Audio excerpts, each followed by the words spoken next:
Alright folks, how you doing? I'm going to go over a last build here. Kind of crappy, to be honest. It's way. I kind of made this simply because I had the set pieces for it, and it was kind of interesting the way it works. So what this is basically a 5-piece Adroitness and a 5-piece Warlock, and it's what I call a mana forever build. Why? Because Adroitness here has a 5-item bonus here for Adroitness. It gives you 592 Magicka and Stamina every time you deal damage to an enemy. It can occur every 5 seconds. Additionally, it has a bit of spell damage, Magicka, and Magicka recovery. You take a look at the Warlock set. You have a Warlock set here that is Magicka recovery, Magicka, and Magicka recovery, and then on top of that, a 5-piece bonus, which Magicka Flood. Once minute, when below 30% Magicka, restore 6,840 Magicka. I additionally have 1-piece necklace for that, and also 2 rings for that. As you can see here, one of these is Vent Rank 1 because Vent Rank 12 Warlock rings have not been dropping for a very long time. But even with that, I can be doing a lot of stuff here. I put a bit of spell damage on this to help pump up some of the stuff, as well as flame resistance, because we are a vampire on this. And I am using just basic a Pact Inferno staff and a Restoration staff. You can do a lot more better. You can do a lot better if you had a Master staff. Unfortunately, that takes a lot of grinding inside DSA, and I have not got either of those yet.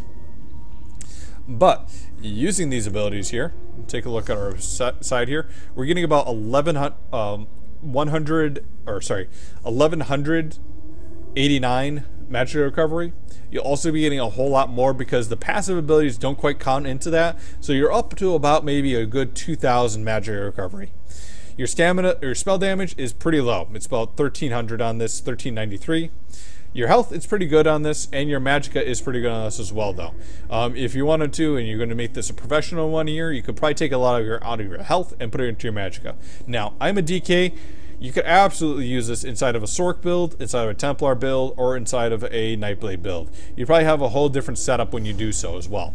But for me, since I'm doing Destro Resto, what I usually recommend doing is on 1 bar here, Healing Springs, Siphoning Spirit, Igneous Weapons, Draw Essence. I'm using Flames of Oblivion to give me some extra damage.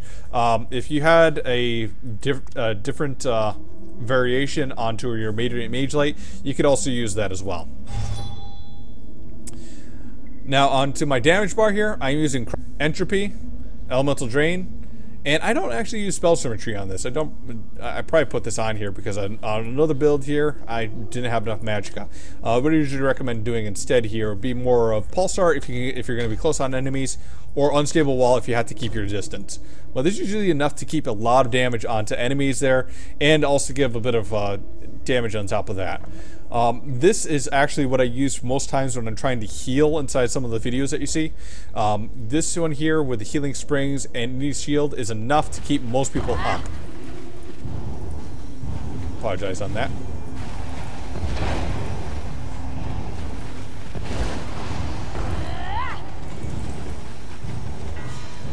Now, as a DK and you're not a Templar, you don't have the same heals as a lot of the other ones here, but what I usually try to do is Igneous Shield, simply because I have a damage shield that I can give to other people, and it'll also increase my mending.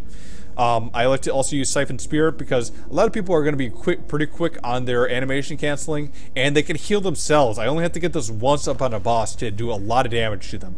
Healing Springs is a good, simply overall heal that you can do on these people. Aggressive Warhorn, simply because I'm going to be building up a lot of ultimate really quick. Gives a lot of stuff back to people and also buffs up their health so they stay alive a lot longer. My damage bar here, Crushing Shock, simply because it's interrupt. Entropy, because it's going to give us a little bit of spell damage back with this. Elemental Drain, so people can get more of their Magicka back. And again, I can use Unstable Wall, Flames, or I can be using something else. Flames of Oblivion I like to use because it gives more damage and also gives us Major Prophecy, which you get the same thing with the Mage's Guild ability here. Radiant Mage Light. However, you only get, detection when you're using this. For just keeping on damage though, using Flames of Oblivion, Entropy, and Draw Essence is enough to keep burning stuff onto the boss. That way you can get your damage on them and trigger off the Adroitness. You guys can make this your own. I don't have any ties to any of these abilities here, but I just figured it'd be an interesting one here to show off, you know, what happens with some of the Adroitness here, what happens with some of the warlock here, and just like spam Magicka abilities here, because your Magicka is going to be your Magicka recovery is going to be through the freaking roof with this. You can't unfortunately get any other sets with this here that's really that great. Adroitness has to have a 4-set, has only one 5-piece set here, and it has to have the hat, so don't expect to use a dungeon helm to fix this. But you could probably find a few other abilities out there a few other sets out there to give this a bit more damage on top of it. Maybe go with Seducer on the other set here, and go with a sword and board as well. That might be another option as well. But hopefully you guys can find this, take a look at it, see how you can make it your own.